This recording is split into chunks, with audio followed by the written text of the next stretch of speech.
Hey guys, this is a quick review of an Android 14 stereo for 2007 Lexus IS. I believe these are for 2006 to up to 2013, I believe. So I got this off of AliExpress for less than $300 shipped. Regardless of where you get these, they're kind of the same thing. They're all just like Chinese made.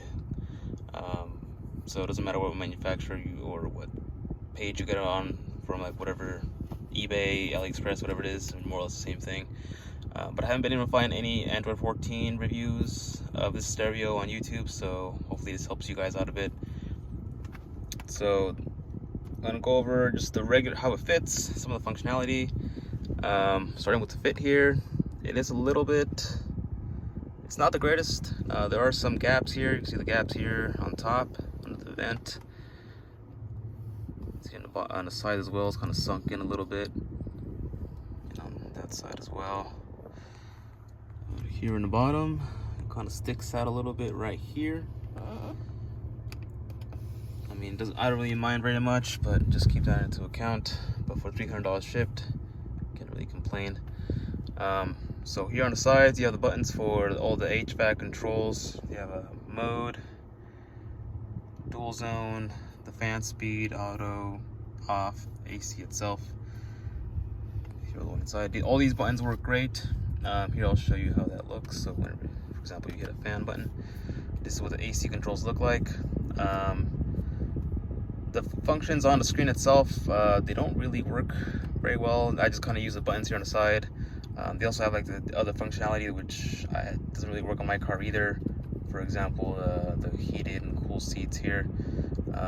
But again, I don't really use the screen. It doesn't really matter. You have the buttons here on the side anyways, and you have the controls down here for the heated seat if you want that. One annoying thing though is that the screen does like randomly pop up at random intervals while you're driving. There's times when it kind of happens in quick succession, like 2-3 times in a row. It is a little annoying, especially like, for example, if you're watching like a YouTube video, it pauses the video every time. But again, for $300, can't really expect it to be perfect. So that's AC controls. Going into the settings here. Here's where you have all your Wi-Fi, Bluetooth stuff, reverse camera settings, system settings. One thing to note though, if you do get this stereo, gotta make sure you're on the right setting for your specific car. So I believe for that you go into factory settings here. This code kind of depends on which one you have. I just kind of started guessing. Some of them are 1, 2, 3, 4. Some are 8888. Some are 0000. Kind of just no instructions come with this unit, so it's kind of a bit of a guessing game. The seller I got it from AliExpress is at least kind of helpful. So whenever you have a question, they do reach out to you. And again, it kind of depends on which page you get it from. But again, for $300, what can you expect? So I believe this is where you select what kind of setup you want for this specific car. So let me go in just more here. All right, so for this car specifically, mine had the factory navigation with the original screen for the factory. So for that one, you would have to get the high configuration. So on this screen here, you can see it. Well, now that we're here, you kind of see just a little bit of glare there on the screen. Depending on where the sun is when you're driving, it kind of blocks the screen itself. But I mean, what can you expect? Maybe you can get like a anti-glare screen protector, but it is what it is. All right, anyway, here is where you have like different, I'm assuming these are different like developers or whatever it is. So the one for this car, it'll be under Luzheng, Toyota.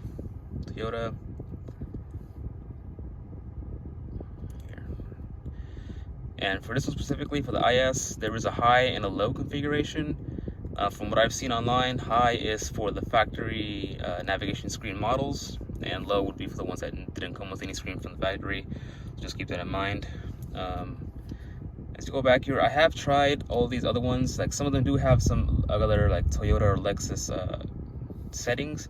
However, the one is the only one that actually works with this car. Just keep that in mind.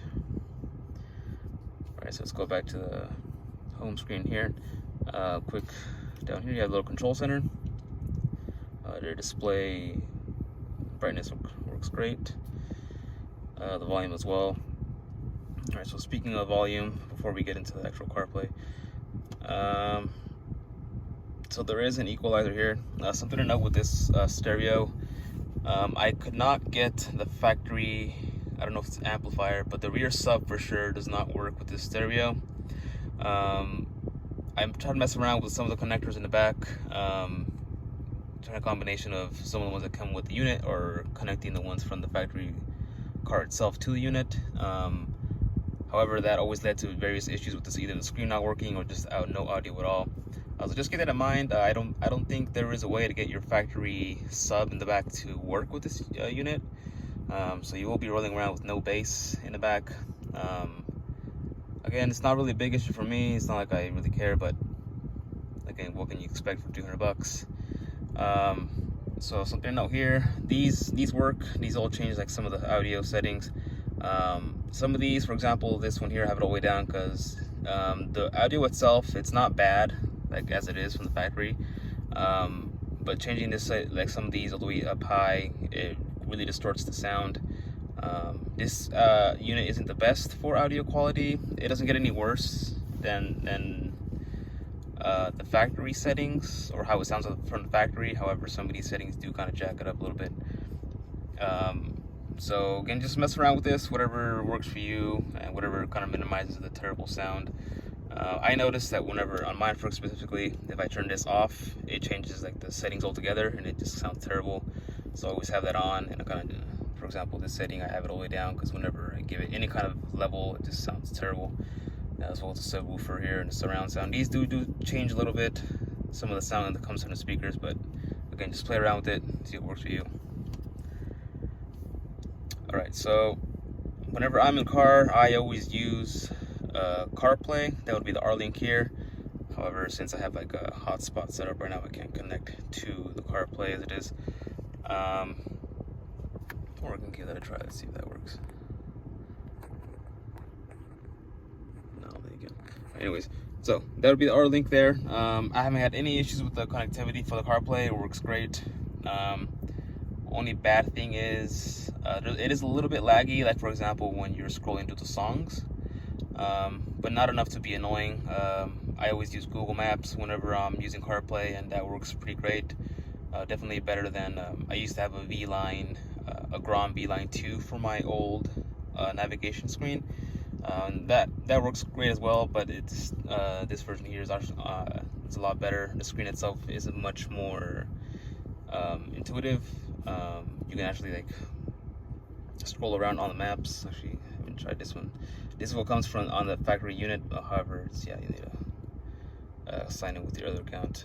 So this unit does come with a separate GPS antenna to be able to use like the Google Maps that are installed from the factory on this unit. However, I didn't install that because I always just use CarPlay. But as far as CarPlay goes, haven't had any issues. I'm not sure how Android Auto will work on this unit. I don't have an Android, but if it's anything like CarPlay, it works great. All right, so you have here YouTube coming on the unit from the factory. So I'm connected to a hotspot right now. So let's try one of these videos. YouTube works great. I haven't had any of the connectivity issues. Just Google whatever. So you can get an idea of what the screen looks like. Sure, whatever, I guess. That's how it looks. It's time to eat our veg. Yum, eat 'em up. Yum, yum, eat 'em up. Eat 'em up. Eat 'em up.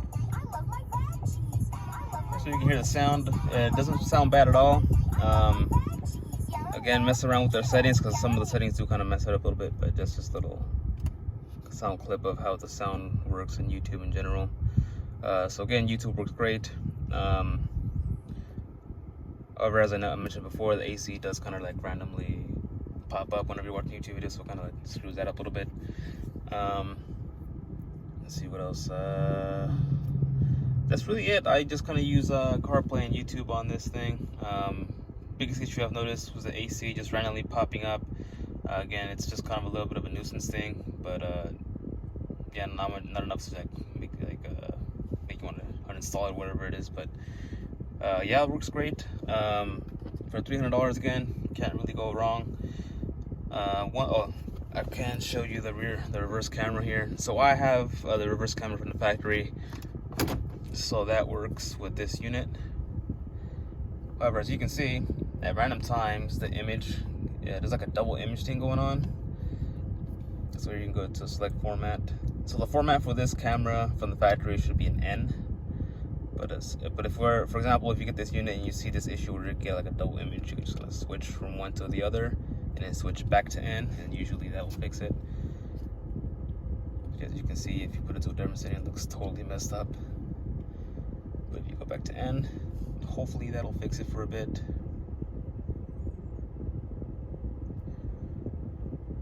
There you go. So that's a crisper image. Again, it's a stock camera from 2007, so it's not going to be the best quality.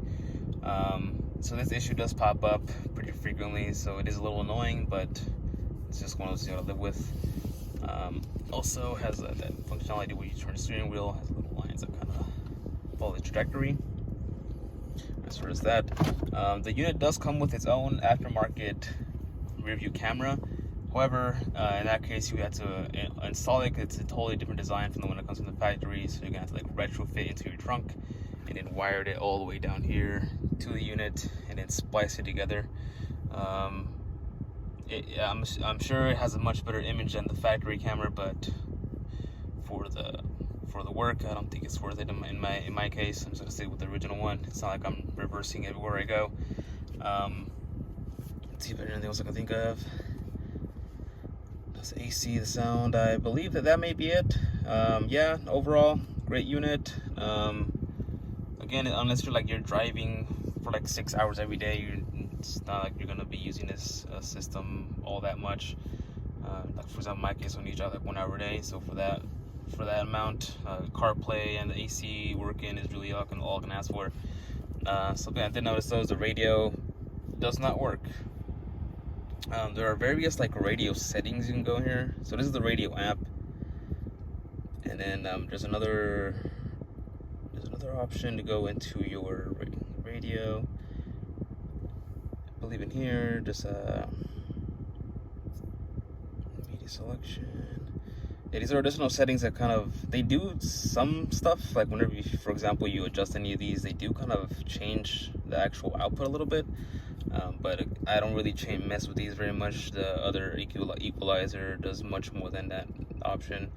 But again, since all this user interface has changed between each Android version, who knows if they'll stay consistent with it for the Android 14s. Yeah, but that's really it. If you have any comments on this, leave one and I'll get back to you guys. I know I didn't find any. It's been kind of a pain in the ass to find like any kind of information on this stereo unit in general. So if you have any questions, I can try to help you guys out in any way I can. Yep, thank you.